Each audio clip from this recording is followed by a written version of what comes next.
عید عید ال-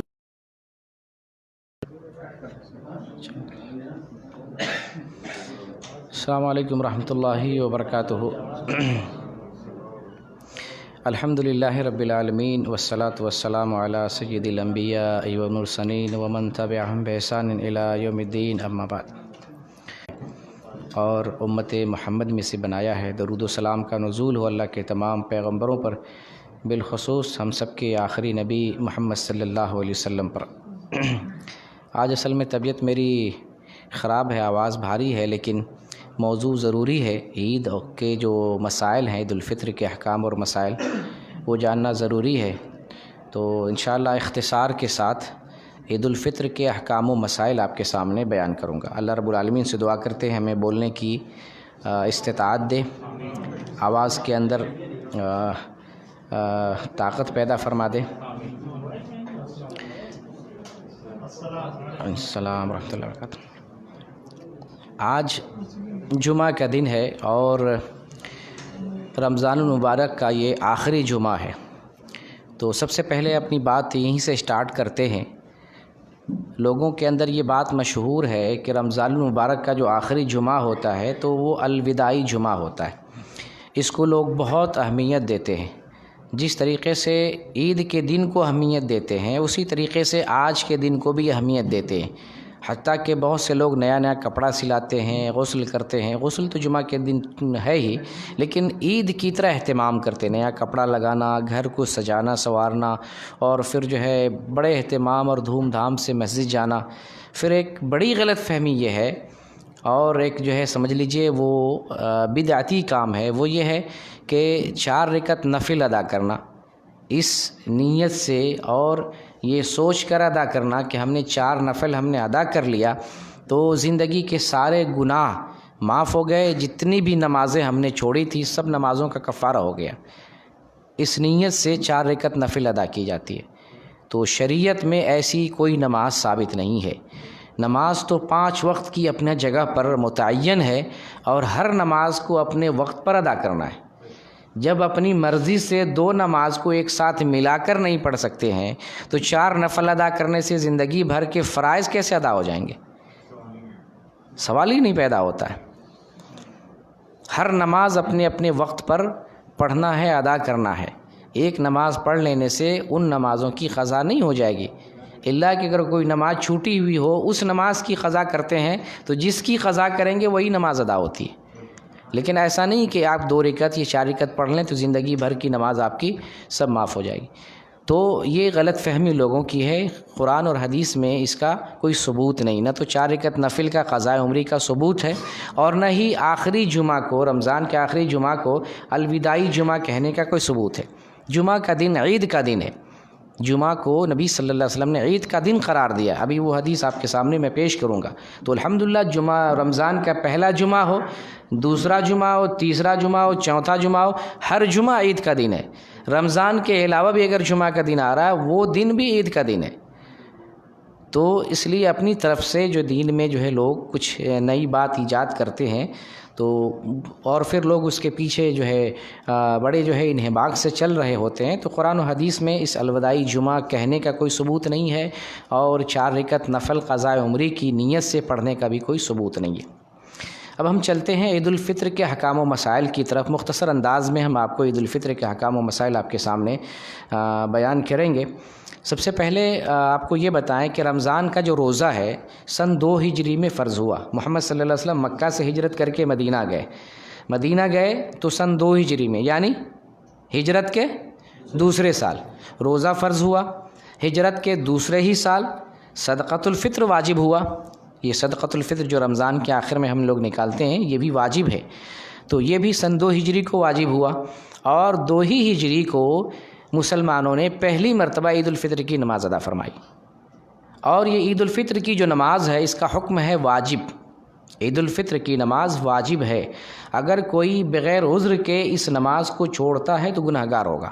یہ واجب کی تعریف ہے۔ کوئی بھی چیز شریعت میں واجب ہو، اگر عذر کے بغیر چھوڑتے ہیں تو گناہ گار ہوں گے۔ اگر واجب نہ ہو، سنت اور نفل ہو، اس کو اگر چھوڑ دیتے ہیں تو کوئی گناہ نہیں ہوگا۔ جیسے تراویح کی نماز ہے، فضیلت والی نماز ہے لیکن نفل ہے، اگر کوئی کبھی چھوڑ دیتا ہے یا نہیں پڑھتا ہے تو کوئی گناہ نہیں ہے، لیکن عید کی نماز اگر عذر کے بغیر چھوڑتا ہے تو پھر وہ آدمی گنہگار ہوگا۔ اللہ کا فرمان ہے فصلی لربک وانحر، اپنے رب کے لیے نماز پڑھو اور قربانی کرو۔ قربانی کے ساتھ نماز کا ذکر ہے، قربانی کے موسم میں عید الاضحیٰ کی نماز ہوتی ہے۔ تو بہرکیف وجوب کی دلیل یہاں سے بھی نکل رہی ہے، اور وجوب کی دلیل اس حدیث سے بھی نکلتی ہے جس حدیث میں محمد صلی اللہ علیہ وسلم نے عورتوں کو بھی عیدگاہ جانے کا حکم فرمایا ہے۔ عورتوں کو بھی کہا کہ تم بھی عیدگاہ نکلو، جوان لڑکیاں، پردے نشین عورتیں، اور حتیٰ کہ حیض والی عورت، وہ سب عیدگاہ نکلے۔ تو علماء نے اس حدیث سے استدلال کیا ہے کہ عید کی نماز، عید الفطر ہو، عید الاضحیٰ ہو، یہ نماز جو ہے مسلمانوں پر واجب ہے۔ عید الفطر کے تعلق سے ایک مسئلہ ہے چاند کا۔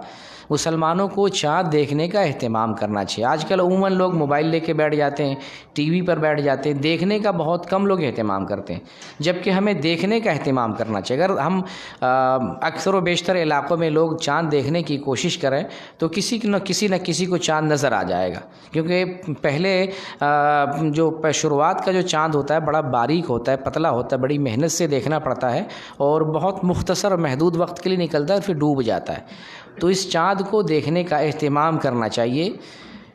یہ جو ہے اس کے لیے نبی صلی اللہ علیہ وسلم نے ہمیں ترغیب فرمائی ہے۔ جب کوئی مسلمان چاند دیکھتا ہے تو آپ صلی اللہ علیہ وسلم نے ہمیں چاند دیکھنے کی دعا سکھائی ہے۔ وہ دعا میرے خیال سے آپ سب کو یاد ہوگی، نئے چاند کی دعا، اللہم اہلہ علینا بالامن والایمان، اللہم اہلہ بالامن والایمان والسلامتی والاسلام ربی و ربک اللہ۔ اے اللہ ہمارے اوپر امن کے ساتھ، سلامتی کے ساتھ، برکت کے ساتھ، اسلام کے ساتھ طلوع فرما، اس چاند کو طلوع فرما، ربی و ربک اللہ، میرا اور تمہارا رب اللہ ہے۔ یہ چاند دیکھنے کی دعا ہے۔ اور رمضان کے لیے صرف ایک گواہ چاہیے چاند دیکھنے کے لیے، کافی ہے۔ رمضان کا چاند اگر ایک مسلمان، عادل مسلمان دیکھ لیتا ہے تو اس کی گواہی مانی جائے گی۔ رمضان کے علاوہ بقیہ مہینوں کے لیے 2 عادل گواہ چاہیے۔ چاند اگر دیکھتا ہے 2 گواہ اگر ہو تو اس کی گواہی مانی جائے گی اور لوگوں کو حکم دیا جائے گا کہ یہ چاند ہو گیا ہے۔ لیکن رمضان اگر ہے، ایک عادل مسلمان گواہی دے دے تو اس کی گواہی تسلیم کر لی جائے گی۔ اب آتے ہیں فطرانہ کی طرف۔ اس مسئلے کو تھوڑا دھیان سے سمجھیں۔ فطرانے کا مسئلہ، عید الفطر کے تعلق سے فطرانے کا مسئلہ، یہ فطرانہ واجب ہے۔ صدقۃ الفطر، جیسے زکوٰۃ نکالتے ہیں اپنے پیسوں میں سے، تجارت میں سے، زکوٰۃ کی اشیاء میں سے زکوٰۃ نکالتے ہیں، تو سیم یہ بھی زکوٰۃ ہے، زکوٰۃ الفطر ہے یہ، اور یہ واجب ہے ہر مسلمان کی طرف سے، چھوٹا ہو، بڑا ہو، بیمار ہو، عورت ہو، مرد ہو، تمام مسلمانوں پر زندہ ہے، حی ہے۔ تو ایک دن کا بھی بچہ ہو، پیدا ہو گیا، اس دن سے لے کر کتنوں بھی عمر دراز ہو، سب کے اوپر زکوٰۃ الفطر واجب ہے۔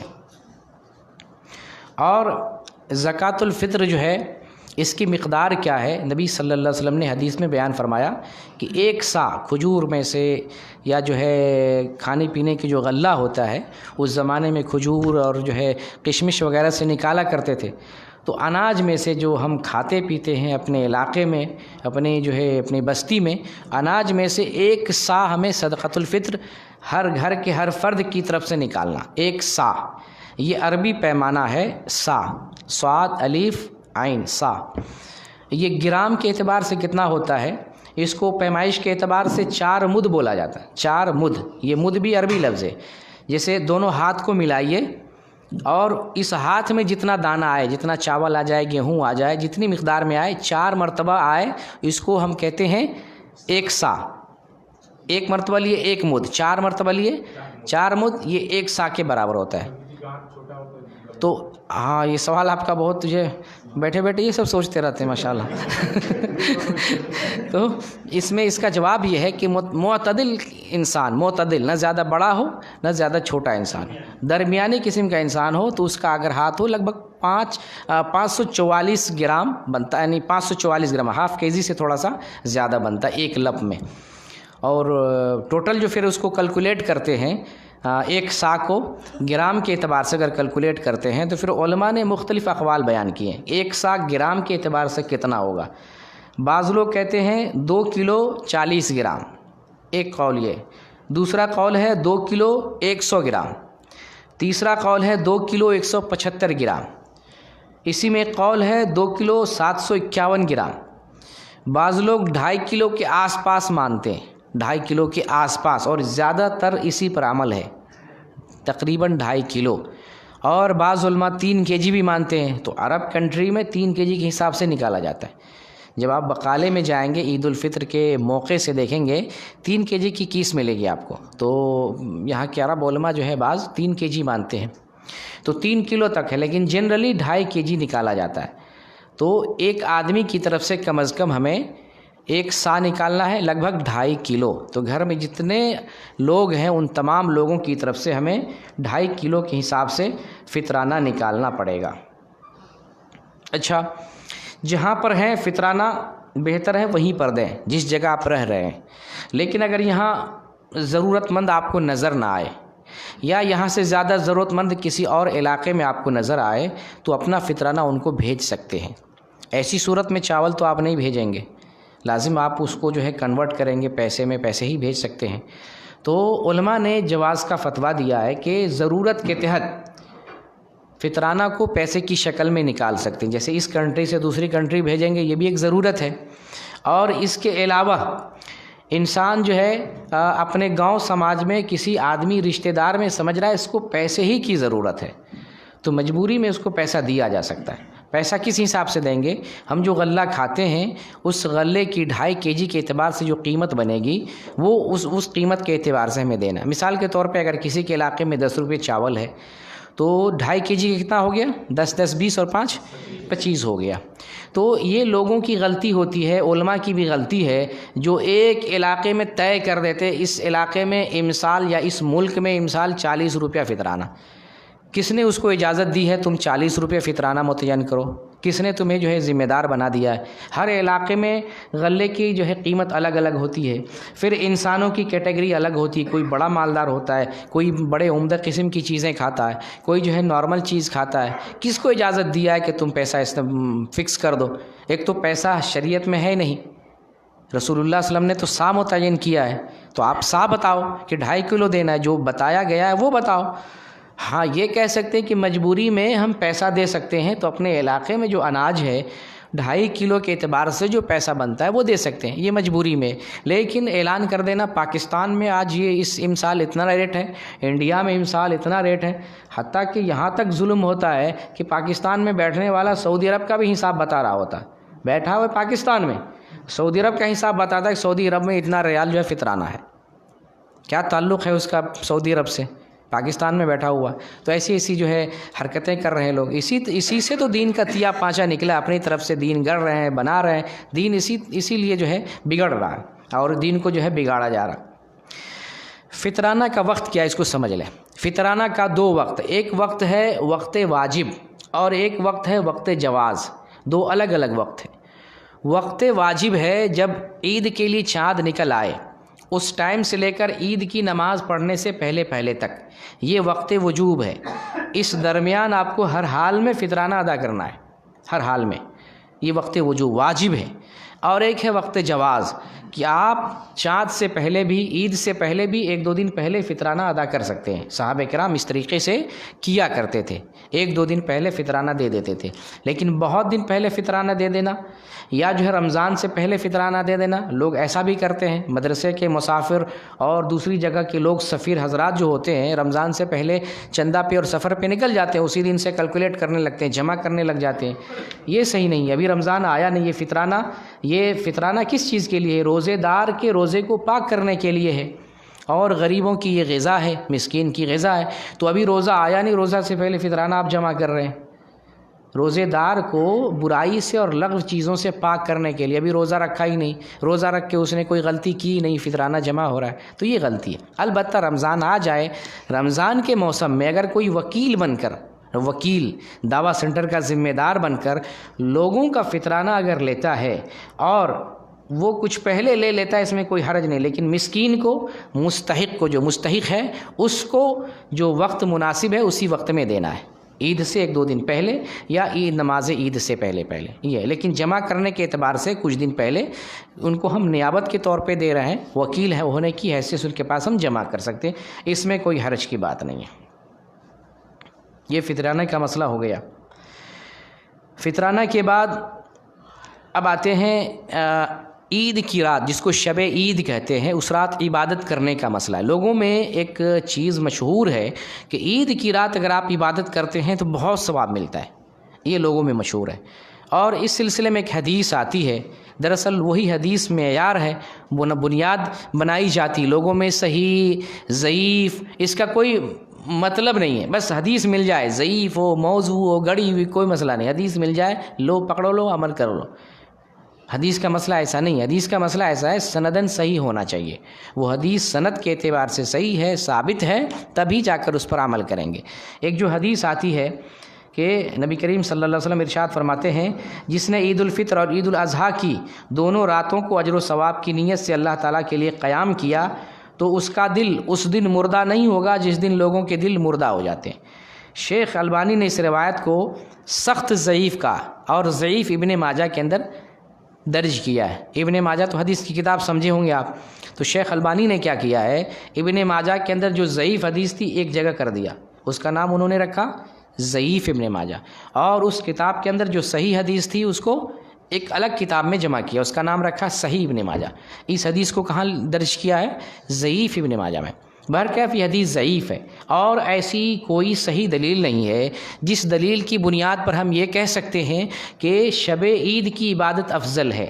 ہاں، جنرلی جیسے ہر رات عبادت کرتے ہیں اس رات بھی عبادت کر سکتے ہیں، ممانعت کی کوئی دلیل نہیں ہے۔ شب عید میں بھی اب عبادت کر سکتے ہیں، عید کی رات میں بھی قیام اللیل اور تہجد پڑھنا چاہیں پڑھ سکتے ہیں، ممانعت نہیں ہے۔ لیکن کوئی یہ کہے کہ آج کی رات عبادت کرنا زیادہ فضیلت ہے، زیادہ ثواب کا کام ہے، تو یہ کسی بھی صحیح حدیث سے ثابت نہیں ہے۔ اب عید الفطر کے تعلق سے ایک مسئلہ تکبیر کا ہے، تکبیر پڑھنے کا، اللہ کا ذکر اور اللہ کی بڑائی بیان کرنے کا۔ جب چاند رمضان کے بعد عید الفطر کا چاند نظر آئے تو چاند نظر آنے سے لے کر عید کے دن تک، عید کی نماز تک ہمیں تکبیر پڑھنا چاہیے، اللہ کی بڑائی بیان کرنا چاہیے۔ الحمدللہ ہماری جو عید ہوتی ہے وہ اللہ کی بڑائی ہوتی ہے، ہم پٹاخے نہیں چھوڑتے ہیں، ہم جو ہے شور اور ہنگامہ نہیں مچاتے، ہم دیوالی نہیں مناتے۔ جیسے دیکھیں نا آپ، جو بناوٹی عید لوگوں نے جن کو بنایا، بناوٹی عید، جیسے شب معراج سمجھ لیں یا جشن عید میلاد النبی سمجھ لیں، بناوٹی عید جو لوگوں نے بنایا اس میں پٹاخے چھوڑتے ہیں، اس میں جھنڈیاں لگاتے ہیں، جلوس نکالتے ہیں، اس میں ہنگامہ مچاتے ہیں، اس میں ڈانس تک کیے جاتے ہیں۔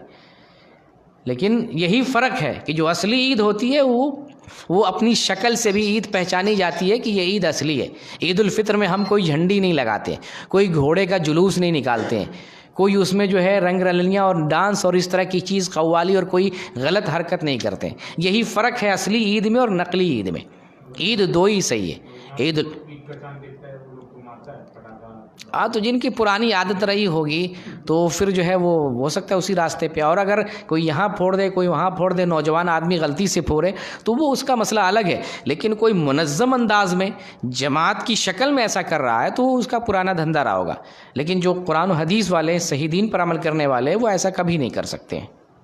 تو شب عید، جب عید کا چاند نظر آ جائے، طلوع ہو جائے، اس وقت سے لے کے ہمیں نماز عید تک تکبیر پڑھتے رہنا چاہیے۔ تکبیر کے الفاظ کیا ہیں جو صحیح حدیث میں وارد ہیں؟ صحیح حدیث سے میں صحیح اذکار آپ کے سامنے بیان کرنا چاہتا ہوں۔ پہلا ذکر، اور اس ذکر کو علامہ البانی نے ارواء الغلیل کے اندر ذکر کیا ہے اور اس کی سند کو صحیح قرار دیا ہے۔ کون سا ذکر ہے؟ اللہ اکبر، اللہ اکبر، لا الہ الا اللہ، واللہ اکبر، اللہ اکبر، وللہ الحمد۔ یہ تو میرے خیال سے بہت مشہور ہے اور یہ سندن صحیح ثابت ہے۔ جس بھائی کو نہ یاد ہو اس کو یاد کر لے، اللہ اکبر، اللہ اکبر، لا الہ الا اللہ، واللہ اکبر، اللہ اکبر، وللہ الحمد۔ اس کو بار بار، یہی اگر ایک ہی بار اسی کو پڑھتے ہیں، ہمیشہ بار بار پڑھتے ہیں، یہ بھی کافی ہے۔ لیکن متعدد اذکار آئے ہیں تو متعدد ذکر کرنے سے متعدد قسم کی اللہ کی بڑائی بیان ہوتی ہے۔ اور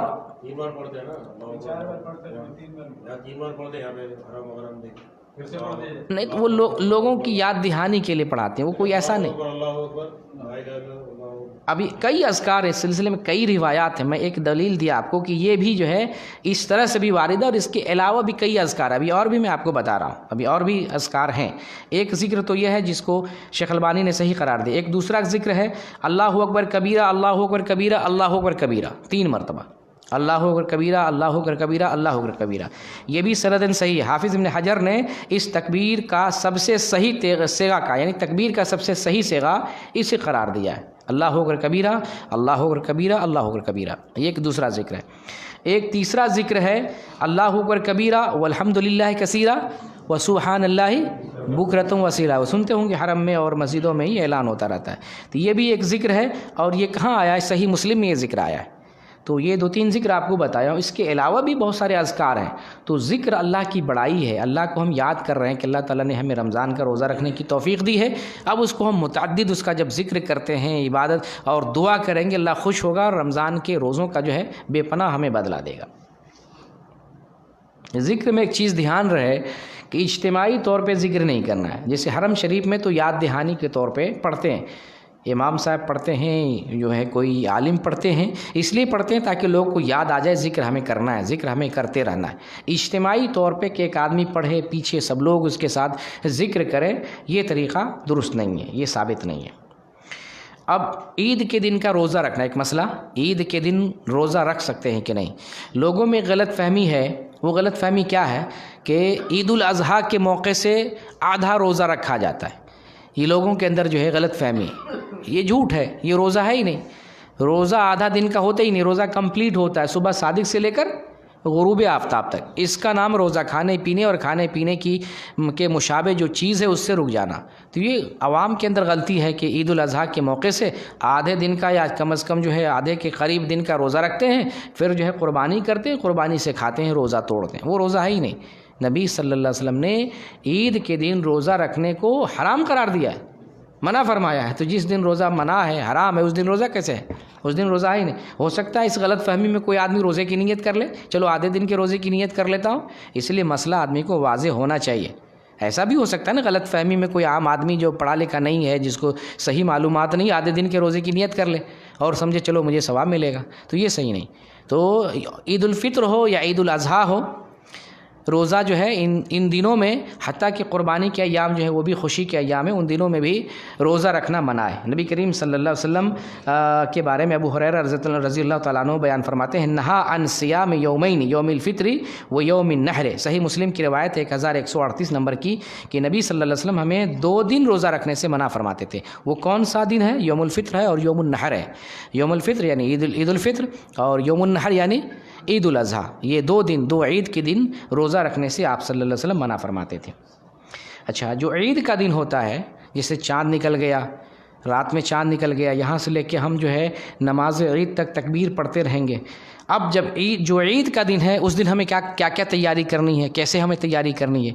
کم از کم پہلے عید سے پہلے 3 کام کریں گے۔ ایک تو صدقۃ الفطر کا معاملہ میں نے بتا دیا کہ چاند نکلنے کے بعد سے نماز عید کے درمیان واجب ہے ادا کرنا، یا اس سے 1-2 دن پہلے بھی دے سکتے ہیں، یا اگر آپ نے کسی کو وکیل بنایا ہے تو کچھ دن پہلے بھی دے سکتے ہیں۔ وکیل کا کام ہے کہ جو وقت وجوب ہے یا وقت جواز ہے اس میں مستحق کو صدقہ فطر ادا کرے۔ اچھا، ایک مسئلہ یہاں یہ بھی بتا دوں کہ صدقہ فطر جو ہے یہ غریب اور مسکین کا حق ہے، یہ نہ مدرسے کا حق ہے، نہ کسی مرکز دعویٰ کا حق ہے، نہ کسی اسلامک سینٹر کا حق ہے، یہ مسکین کا حق ہے۔ صرف مسکین اور محتاج کو دینا ہے، کسی مدرسے کو نہیں دینا۔ ہاں، اگر مدرسے میں مسکین، یتیم، غریب بچہ ہے تو اس بچے کے لیے دے سکتے ہیں، جنرلی مدرسے کو نہیں دیں گے کہ جنرل مدرسے کے تمام بچے کھائیں، اسٹاف بھی اس سے کھائے، نہیں، مدرسے کے غریب یتیم بچہ کے لیے دے سکتے ہیں لیکن جنرلی نہیں دے سکتے۔ تو یہ غریب مسکین کا یہ حق ہے۔ اچھا، عید کے دن ہمیں کون کون سی چیز کرنی ہے؟ 3 کم از کم تیاری کرنی۔ ایک تو ہمیں غسل کرنا ہے، دوسرا ہے ہمیں اچھا اور عمدہ لباس لگانا ہے، اگر نیا لباس مل جائے تو الحمدللہ۔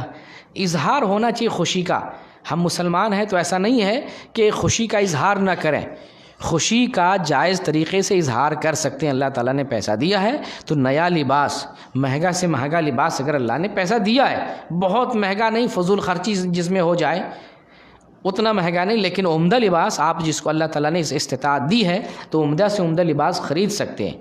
ایک تو غسل کرنا ہے، ایک عمدہ لباس سلائیں، اور اگر میسر نہ ہو، غریب ہیں یا مسکین ہیں، متوسط درجے کے ہیں، کسی عید پر جو ہے کپڑا نیا اگر نہ مل سکے تو صاف ستھرا کپڑا جو ہے ضرور پہنیں، نیا کپڑا لگائیں اور خوشبو کا استعمال کریں۔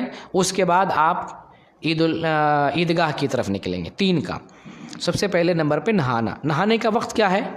نہانے کا وقت فجر کی نماز کے بعد، عید کی نماز سے پہلے، اس دوران ہمیں نہانا ہے، ٹھیک ہے؟ یہ افضل وقت ہے، لیکن ہو سکتا ہے مشکل ہو جائے فجر کی، کیونکہ آدمی تو پوری تیاری کر کے فجر کی نماز میں جاتا ہے۔ تو اگر کسی طرح کا کوئی مسئلہ ہے، سچویشن اگر جو ہے ایسی ہے کہ یہ فجر کی نماز سے پہلے ہی نہانا، جیسے کسی کے گھر میں پانی کا انتظام بہت کم ہوتا ہے، یا ایک ٹیوب ویل ہے اور گھر میں کافی سارے لوگ ہوتے ہیں، یا ایک حمام ہے اور بہت سارے گھر میں لوگ ہیں، تو لازماً ان کو پہلے سے نہانا ہے، تو اس میں کوئی حرج کی بات نہیں۔ اگر کوئی فجر کے بعد نہاتا ہے تو اچھی چیز ہے، اگر کوئی کسی طرح کی مجبوری ہے فجر سے پہلے نہا لیں گے اور وہ نہانا بھی کفایت کر جائے گا۔ اس کے بعد صاف ستھرا عمدہ لباس۔ نبی صلی اللہ علیہ وسلم کس طرح کا لباس پہنتے تھے؟ سفید لباس۔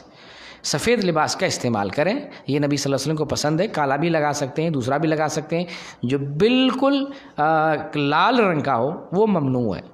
لال رنگ ہو، یا اسی طریقے سے بابا لوگ جیسے وہ سنت لوگ لگاتے ہیں، ہاں اس طرح سے زعفرانی کلر کا، اس چیز سے پرہیز کریں۔ سفید بہتر ہے، سفید لگائیں، کم از کم عید میں بھی تو ایک سنت پورا کریں۔ اور نبی صلی اللہ علیہ وسلم بھی عید کے موقع پر عمدہ لباس لگاتے تھے، یہ ثابت ہے۔ اور خوشبو لگانا آپ کی پیاری سنت ہے، ہمیشہ لگایا کرتے تھے، تو خوشبو بھی لگائیں۔ ہم جو ہے سب کچھ کر لیتے ہیں لیکن خوشبو نہیں استعمال کرتے۔ بہت سے لوگ سوچتے کیا فرق پڑے گا، ایک پیاری سنت ہے۔ اور جیسے دنیاوی اعتبار سے لوگ کسی کو اپنا ماڈل سمجھتا ہے نا، ماڈل سمجھتا ہے کسی ہیرو ہیروئن کو، وہ جیسا بال رکھے گا، وہ جیسا کٹنگ بنائے گا، وہ جیسا لباس لگائے۔ ہمارے ماڈل محمد صلی اللہ علیہ وسلم ہیں، خوشبو میں، پہناوے میں، چلنے میں، بولنے میں، کھانے میں۔ ہم آپ کو فالو کریں گے، آپ نے جیسے کیا ہے اس طریقے سے ہم چلنے کی کوشش کریں گے۔ اتنا ہو سکتا ہے، جو واجب حکم ہے اس کو تو ماننا ہی ہے، لیکن جو سنت ہے اس سنت میں بھی دیکھیں گے جتنا استطاعت ہے، استطاعت کے مطابق ہم رسول اللہ صلی اللہ علیہ وسلم کو اپنا آئیڈیل مان کر اس حساب سے اقتدا کرنے کی کوشش کریں گے۔ یہ 3 کام ہم نے بتا دیا۔ اب عید کے دن کھانا کھانے کا مسئلہ، روزہ تو نہیں ہے، عید کے دن روزہ رکھنا حرام ممنوع ہے۔ عید کے دن نبی کریم صلی اللہ علیہ وسلم عید الفطر کے لیے جب نکلتے تھے تو کھجور کھا کے نکلتے تھے۔ اس سلسلے میں ایک حدیث آتی ہے، اور وہ حدیث صحیح بخاری میں 953 نمبر کی حدیث ہے۔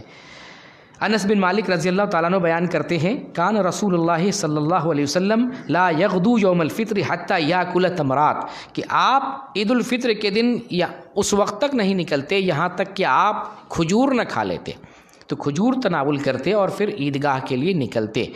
تو میں نے بتایا یہ واجب نہیں ہے، لیکن ہمارے ماڈل محمد صلی اللہ علیہ وسلم ہے۔ آپ نے جیسا کیا ہے اگر اس طریقے سے کرنا ہماری استطاعت میں ہے، جتنا کر سکتے ہیں میں کرنا چاہیے۔ اپنے گھر پہ کھجور رکھیں، اور 10 ریال کا ایک پیکٹ آتا ہے رمضان کا بھی، کی کھجور آپ کے پاس بچی ہوئی ہوگی، عید کے لیے اسپیشل 3 5 7 طاق عدد 3 5 7 طاق عدد کھجور کھا کے آپ جو ہے عیدگاہ کے لیے اور نماز پڑھنے کے لیے نکلیں۔ یہ نبی کریم صلی اللہ علیہ وسلم کی سنت ہے۔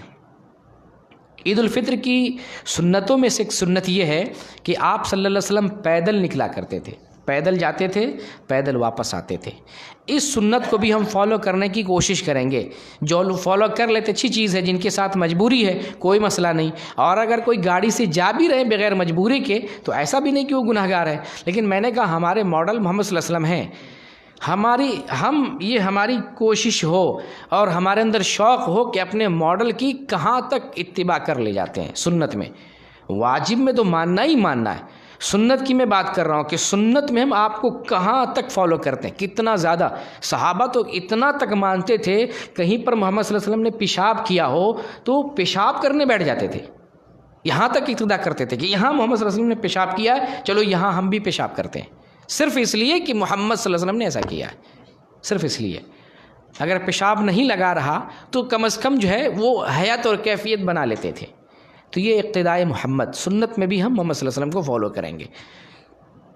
تو پیدل جائیں گے اور پیدل واپس آئیں گے۔ اگر کوئی مجبوری ہے تو گاڑی اور سواری کا بھی استعمال کر سکتے ہیں۔ حدیث ہے ابن ماجہ کے اندر، ابن عمر رضی اللہ تعالیٰ عنہ بیان کرتے ہیں، کان رسول اللہ صلی اللہ علیہ وسلم یخرج الی العید ماشیا ویرجع ماشیا، کہ عید کے لیے مشی بولتے پیدل چلنے کو، پیدل جاتے تھے اور پیدل چل کے ہی واپس آتے تھے۔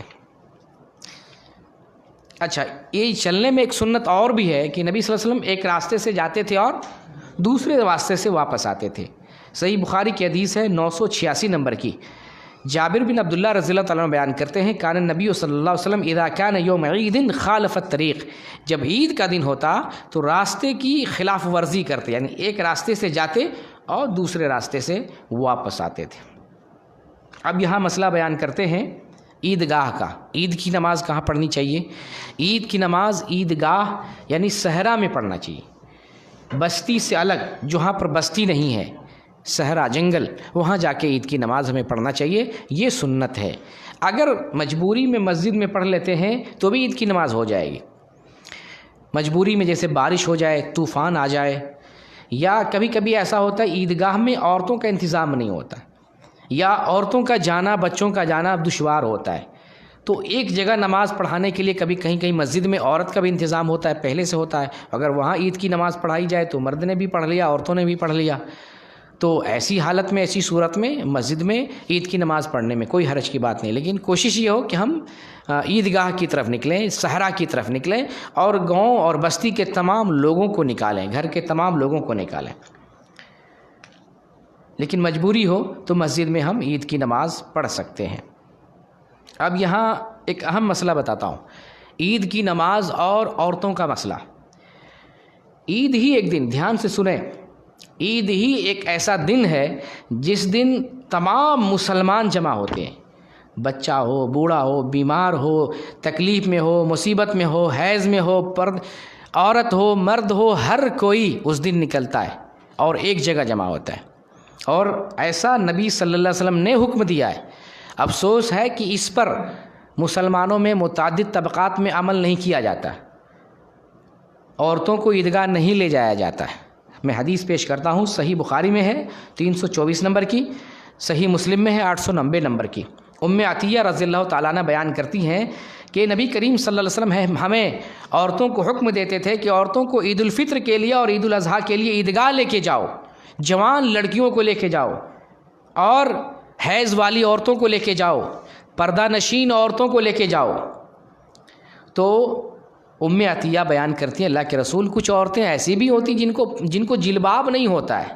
جلباب کا مطلب ایسا پردہ جو پورے بدن کو ڈھک لے، جلباب لمبے چوڑے پردے کو کہتے ہیں، جسے سر پہ رکھے، سر، چہرہ، ہاتھ، ہتھیلی، پیر پورا ڈھک جاتا ہے، اسے جلباب کہتے ہیں۔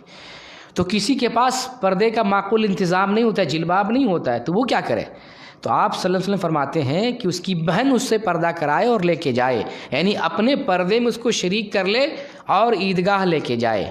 کنڈیشن دیکھیے اور ذرا غور کیجیے، ایک عورت حیض میں ہے، رسول اللہ صلی اللہ علیہ وسلم نے فرمایا اس کو بھی لے کے جاؤ، وہ نماز تو نہیں پڑھیں گی لیکن مسلمانوں کی دعوت میں اور دعا میں شریک ہوں گی، خیر میں شریک ہوں گی۔ یہاں تک کہ اسلام میں پردہ واجب اور ضروری ہے۔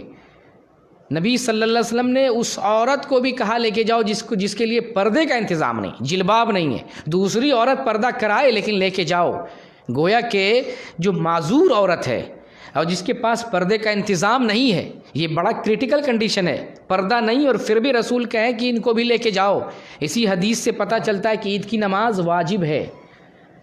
یہاں سے بھی کئی نقطے نکلتے ہیں کہ عورت مرد کے ساتھ عید کی نماز پڑھ سکتی ہے، جب عیدگاہ میں پڑھ سکتی ہے تو مسجد میں پڑھ ہی سکتی ہے، عیدگاہ تو اوپن ہوتا ہے۔ جب عیدگاہ میں عورت نماز پڑھ سکتی ہے مردوں کے ساتھ تو پھر مسجد میں پڑھ سکتی، بلا شبہ پڑھ سکتی ہیں، بس یہ کہ انتظام آج کے حساب سے انتظام مسجد میں عورتوں کے لیے علیحدہ ہونا چاہیے۔ تو کنڈیشن دیکھیں، یہ وہ دن ہے جس دن ہر قسم کے مسلمانوں کو، بچہ، بوڑھا، جوان، عورت، مرد، سب کو ایک جگہ جمع ہونا ہے۔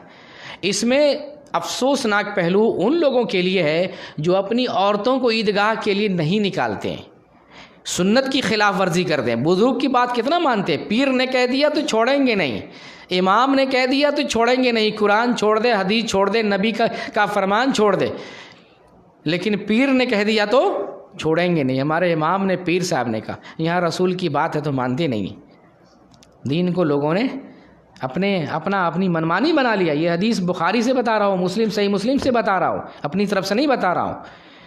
اور آپ صلی اللہ علیہ وسلم کا فرمان. اب بتائیے سنی کون ہے, اصلی سنی کون ہے؟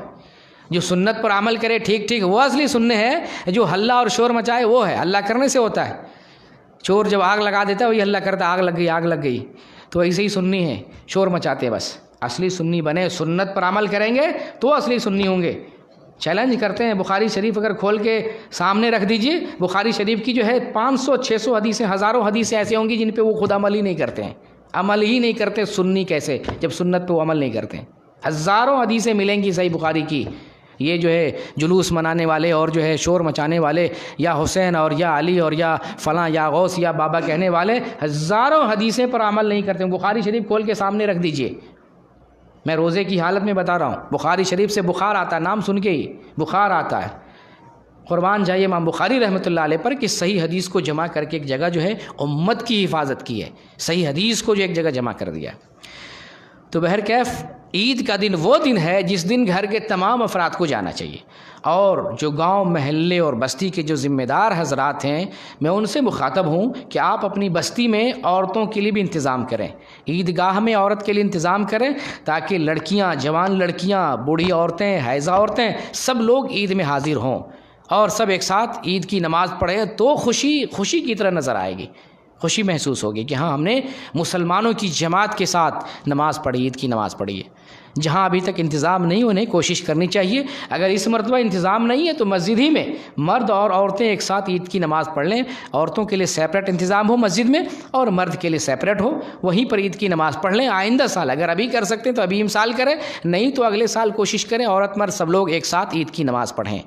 ساتھ ساتھ یہاں یہ بھی معلوم ہو رہا ہے عورت کی عید کی نماز مردوں کے ساتھ اکیلے نہیں ہے. اکیلے عورت الگ سے عورتیں عید کی جماعت بنا کے پڑھ رہی ہیں, عید کی نماز پڑھ رہی ہیں, وہ نماز صحیح نہیں, سنت کے خلاف ہے. عورت بھی اگر عید کی نماز پڑھے گی تو کس کے ساتھ پڑھے گی؟ مردوں کے ساتھ پڑھے گی, عیدگاہ جا کر مردوں کے ساتھ. الگ سے عورتوں کی عید کی نماز نہیں ہے. تو یہ تو عورت کا مسئلہ اور عید کے تعلق سے مسئلہ واضح کیا گیا. اب آتے ہیں نماز عید کی طرف, عید کی نماز کی طرف. پہلے عید کی نماز کا میں وقت بتاؤں, آپ سمجھیں مسئلے کو, دین کی ریالٹی کو سمجھیں, حقیقت کو, سچائی کو, دلیل سے, دعویٰ سے. نبی صلی اللہ علیہ وسلم کا فرمان ہے کہ جو ہے کوئی بھی نماز جب سورج بلند ہو جائے, 1 نیزہ یا 2 نیزہ بلند ہو جائے تو اس کے بعد نماز پڑھو. یہ نبی صلی اللہ علیہ وسلم کا فرمان ہے. یہ فرمان کوئی بھی نفل نماز ہو, عید کی نماز ہو, بقرہ عید کی نماز ہو, کوئی بھی نماز ہو, تمام نماز کے لیے. یہ جب 1 نیزہ یا 2 نیزہ, قدر رمح یعنی 1 نیزہ کے برابر, جب اتنا بلند ہو جائے, ایک آپ دیکھے ہوں گے سورج نکلنے کا ایک ٹائم ہوتا ہے, پھر نکل کر بلند ہونا, جتنی دیر میں بلند ہو جائے اتنے دیر انتظار کرنا ہے. اس کے بعد آپ اشراق صلاۃ الضحیٰ پڑھیں, نفل نماز پڑھیں, یا جو ہے کیا کہتے ہیں عید کی نماز پڑھیں, عید الاضحیٰ کی نماز پڑھیں, کوئی بھی نماز. اتنا جب سورج بلند ہو جائے تب. اچھا, اس کا اندازہ کیسے لگائیں گے؟ اس کا اندازہ سمپل سا, آپ تو تقویم وغیرہ, کیلنڈر وغیرہ دیکھتے ہوں گے, پیپروں میں بھی نکلتا ہے سن رائز, سن سیٹ, آپ دیکھے ہوں گے. آپ دیکھ لیں پیپر میں سن رائز کتنا ہے, آج کی ڈیٹ میں سن رائز کتنا ہے. مثلاً 6 بجے سن رائز ہے, 6 بجے اگر سن رائز ہے تو یہ جو 1 نیزے کے برابر سورج بلند ہو جائے تب نبی نے فرمایا نماز پڑھو. 1 نیزہ اس زمانے میں کتنا ہوتا تھا؟ لگ بھگ 10-12 بالش, جس کو وہ لگ بھگ 1 میٹر کہہ سکتے ہیں. 1 میٹر. جب سورج جس وقت 6 بج رہا ہے, سورج نکلا, اس ٹائم سے لے کر کے 1 نیزہ کے برابر یعنی 1 میٹر کے برابر سورج آ جائے, آنکھوں سے نظر آئے 1 میٹر ہو گیا, اب آپ نماز پڑھ سکتے ہیں, نفل نماز پڑھ سکتے ہیں. یہ اتنا میں کتنا ٹائم لگے گا؟ 10 منٹ لگ بھگ لگتا ہے کم از کم. اگر 15 منٹ بھی کر لیتے ہیں کوئی مسئلہ نہیں, 10 منٹ میں یہ معاملہ حل ہو جاتا ہے. نہیں, 20 منٹ بہت ہو گیا. 10 منٹ جو ہے آپ تطبیق دے کے دیکھیں نا, ہمارے پاس حدیث ہے اور ہم غور کر لیں گے. سورج نکلے گا, ایک دن کھڑے ہو کے دیکھ لیں گے. لوگ یہ تو ہے نا کوا کان لے گیا تو کہتے رہتے ہیں, لیکن کوا تو حقیقت میں کان لے کے بھاگتا نہیں ہے, لیکن شور مچانے والے مچاتے رہتے ہیں. تو بہرکیف تو یہ جو ہے عید کا وقت کون سا ہے؟ یہی وقت عید الفطر کے لیے بھی ہے, یہی وقت عید الاضحیٰ کے لیے بھی. ہمارے یہاں ڈیفرنس کیا جاتا ہے, عید الفطر میں جو ہے تاخیر کرتے ہیں اور عید الاضحیٰ میں جلدی کرتے تاکہ گوشت کھانا ہے. روزہ بھی رکھے ہوئے اور بھوک بھی لگے ہوئے.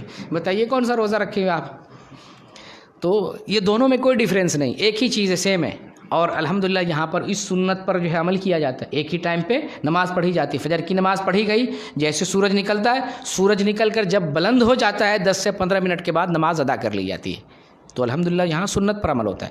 ہماری یہاں بھی کوشش ہونی چاہیے کہ سنت پر جو عمل کیا جائے، لیکن اگر خیال کیا جاتا ہے بوڑھے آدمی بھی نہا لیں، سب معذور بھی نہا لیں، سب لوگ اکٹھا ہو جائیں، نیا نیا لباس پہن لیں، پھر جو ہے وہ حلوے اور سب سوئیاں بنا لیں، پھر اس کی وجہ سے جھنجھٹ ہوتا ہے، تاخیر ہو جاتی ہے۔ ورنہ کوشش یہ ہو کہ سنت کے مطابق نماز صحیح وقت پر ادا کی جائے۔ اب آتے ہیں نماز کا طریقہ، ہم آپ سے بتاتے ہیں نماز کا طریقہ کیا ہے۔ نماز، عید کی نماز کا طریقہ وہی نماز کا طریقہ عید الفطر کے لیے بھی ہے، وہی نماز کا طریقہ عید الاضحیٰ کے لیے بھی، وقت بھی وہی ہے، طریقہ بھی وہی ہے۔ کیسے ادا کریں گے؟ عیدگاہ میں ادا کریں گے، اور نماز عید سے پہلے اور نماز عید کے بعد کوئی سنت کوئی نفل نہیں ہے، نہ اس کے لیے کوئی اذان ہے نہ کوئی اقامت ہے۔ لیکن اگر کوئی آدمی یا جو اگر عید کی نماز مسجد میں ہو رہی ہے اور مسجد میں آپ داخل ہو رہے ہیں تو تحیۃ المسجد پڑھ سکتے ہیں۔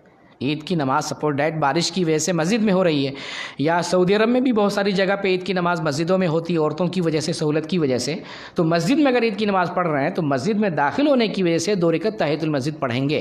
لیکن اگر آپ عیدگاہ میں یا جو ہے صحرا میں پڑھ رہے ہیں تو وہاں پھر کوئی سنت نہیں پڑھیں گے، جا کے بیٹھ جائیں گے اور ذکر جو ہے تکبیر وہ پڑھتے رہیں گے۔ ٹھیک ہے۔ نماز عید صرف 2 رکعت ہے، اور یہ عید کی نماز واجب، آپ کو بتا دیا۔ یہ حکم کیا ہے؟ وجوب کا حکم رکھتا ہے۔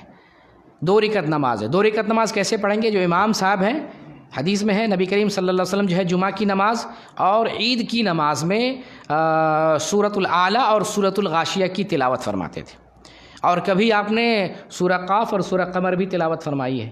تو یہ سورت جو ہے امام کو پڑھنا چاہیے۔ اس کے علاوہ بھی اگر پڑھتے ہیں تو کوئی حرج کی بات نہیں، لیکن بات وہی آتی کہ ہمارے مقتدا اور پیشوا محمد صلی اللہ علیہ وسلم ہے، جہاں تک سنت میں آپ کی جو ہے پیروی کرنے کا موقع ملتا ہے، کر سکتے ہیں، استطاعت ہے، ہمیں کرنا چاہیے۔ 2 رکعت نماز ہے۔ 2 رکعت نماز میں پہلی رکعت میں 7 تکبیر ہے، اور دوسری رکعت میں 5 تکبیر ہے۔ یہ تکبیر کب ہے؟ جب ہم قیام کی حالت میں ہوتے ہیں۔ 7 اور 5 12 تکبیر ہے۔ تکبیر کے سلسلے میں متعدد روایات بھی ہیں، متعدد اختلافات بھی ائمہ کے درمیان۔ بعض ائمہ کچھ کہتے ہیں، بعض ائمہ کچھ کہتے ہیں، لیکن زیادہ راجح اور مناسب قول جو ہے قوی یہی معلوم ہوتا ہے کہ 12 تکبیریں ہیں۔ پہلی رکعت میں 7 تکبیر ہے اور دوسری رکعت میں 5 تکبیر ہے۔ اچھا، کیلکولیٹ کیسے کریں گے 7 کا اور 5 کا؟ پہلی رکعت میں جو 7 تکبیر ہے، اب یہاں پر بھی اختلاف ہے کہ 7 تکبیر تحریمہ لے کر 7 ہے یا تکبیر تحریمہ چھوڑ کے 7 ہے۔ عرب کے علماء کہتے ہیں تکبیر تحریمہ لے کر 7 ہے، اور ہمیں بھی جو ہے ایسے ہی بات راجح نظر آتی، یہی بات قوی معلوم ہوتی مجھے بھی، اور میں نے اس پر ایک مضمون بھی لکھا ہے۔ لیکن اپنے یہاں انڈیا پاکستان کے علماء کہتے ہیں نہیں، تکبیر تحریمہ چھوڑ کے 7 تکبیریں۔ بہرکیف کوئی مسئلہ نہیں، اس کے اندر جو اور بھی اختلافات ہیں ائمہ کے درمیان تو اس میں وسعت ہے، کوئی زیادہ جو ہے بڑا مسئلہ نہیں ہے۔ اور دوسری رکعت میں جو 5 تکبیر کا مسئلہ ہے، تو جب سجدے سے اٹھ رہے ہیں وہ تکبیر تو الگ ہے، کھڑے ہونے کے بعد جو ہے 5 تکبیر امام الگ سے کہیں گے، اور ہر تکبیر پہ ہاتھ اٹھانا، رفع الیدین کرنا، یہ حدیث سے ثابت ہے، رفع الیدین کرنا چاہیے۔ تو یہ 2 رکعت نماز کا مسئلہ ہے۔ 2 رکعت نماز اس طریقے سے ہمیں ادا کرنا ہے۔ مقتدی جو ہے پیچھے، وہ تو جو ہے سورت نہیں پڑھیں گے، لیکن مقتدی کو جو ہے کم از کم سورۃ الفاتحہ پڑھنا ہے، کیونکہ یہ نماز کا رکن ہے۔ عید کے اندر خطبہ یہ مسنون ہے۔ جمعہ کے دن خطبہ واجب ہے، 2 رکعت نماز کے برابر جمعہ کا خطبہ، اور عید کے دن خطبہ واجب نہیں ہے، یہ مسنون ہے۔ خطبہ سننا جو ہے واجب نہیں ہے، اگر کوئی چاہے تو خطبہ سنے اور اگر کوئی چاہے تو لوٹ جائے، لیکن چونکہ خطبہ واعظ اور نصیحت پر مبنی ہوتا ہے اس لیے ہمیں خطبہ سننا چاہیے۔ نبی کریم صلی اللہ علیہ وسلم فرمان من احب ان ينصرف فلينصرف ومن احب ان يقيم للخطبہ فليقم، جو جسے پسند ہے کہ جو ہے لوٹنا پسند ہے وہ لوٹ جائے، اور جو ہے خطبہ کے لیے ٹھہرنا چاہتا ہے وہ ٹھہر جائے۔ خطبہ جو ہے عید کے لیے ایک ہی خطبہ ثابت ہے، جسے جمعے کے خطبے کے لیے بیٹھتے ہیں پھر کھڑے ہوتے ہیں 2 خطبہ ہے، عید کے لیے ایک ہی خطبہ ہے، اور اس میں ممبر کا استعمال نہیں ہے، بغیر ممبر کے ایک خطبہ دینا ہے اور کھڑے ہو کر دینا ہے، اور پھر اس کے بعد خطبہ کے بعد بعض مقامات پر اجتماعی دعا کی جاتی ہے، ہاتھ اٹھا کر کے سب لوگ ایک دعا کرتے ہیں، تو یہ ثابت نہیں ہے۔ ہاں، چونکہ جو ہے رمضان کا مبارک مہینہ گزرا ہے، عید کا دن ہے، خوشی کا دن ہے، تو امام صاحب کو کیا چاہیے کہ جو خطبہ دے رہے، واعظ و نصیحت دے رہے، خطبہ کے آخر میں ختم کرنے سے پہلے مسلمانوں کے رمضان کے روزے کی قبولیت کے لیے، مشکل دور ہونے کے لیے، مسلمانوں کی خیر و بھلائی کے لیے اسی خطبہ کے آخر میں دعا کر دینا چاہیے۔ تو انشاءاللہ سنت بھی، مطلب ہے کہ اس میں کوئی حرج بھی نہیں اور سنت کی کوئی مخالفت بھی نہیں ہوگی۔ اگر الگ سے دعا کرتے ہیں اجتماعی شکل میں تو اس کی کوئی دلیل نہیں، اور ہمیں دین پر عمل کرنے کے لیے دلیل چاہیے، دلیل نہیں ہے تو ہمیں اس پر عمل نہیں کرنا چاہیے۔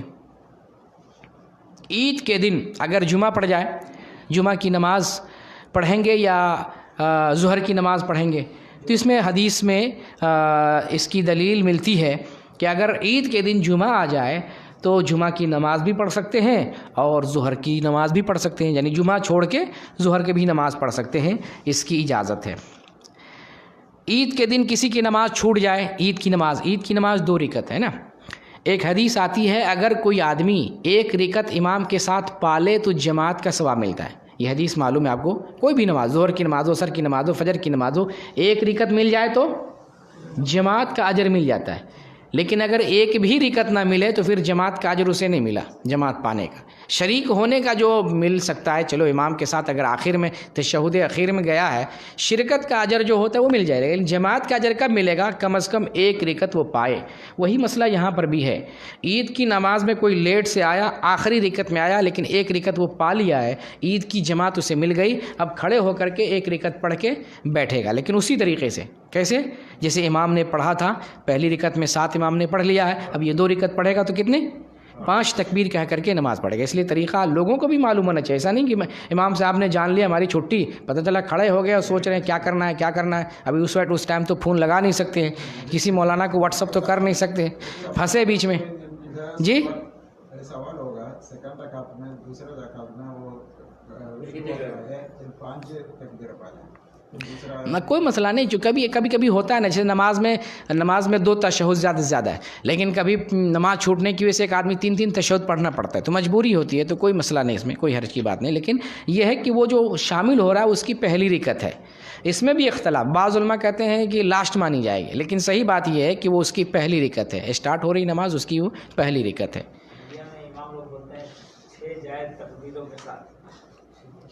جی بہت کچھ بولتے ہیں، رہنے دیجیے، بولنے دیجیے۔